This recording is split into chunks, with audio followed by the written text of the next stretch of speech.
Première femme présidente de la CCIG, Karine Sinaï, candidate unique, est élue avec une large majorité. 31 voix sur 34 votants.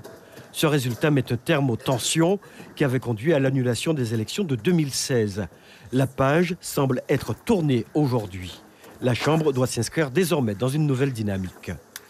Nous devons travailler ensemble pour que la Guyane en sorte vainqueur. Donc le temps des chabatteries, de mon côté en tout cas, est résolu, mais il faut avancer. Donc là, nous devons répondre aux besoins, parce qu'il y a vraiment un très grand besoin des chefs d'entreprise. De nombreux besoins auxquels il faudra répondre alors que le contexte de crise économique reste aigu. L'impulsion d'une nouvelle dynamique s'avère nécessaire.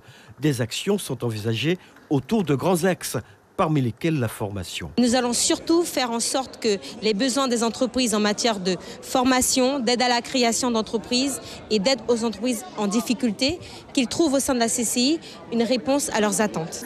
Développer les actions de formation, un objectif partagé par Léon Bertrand, le maire de Saint-Laurent et président de la CCOG.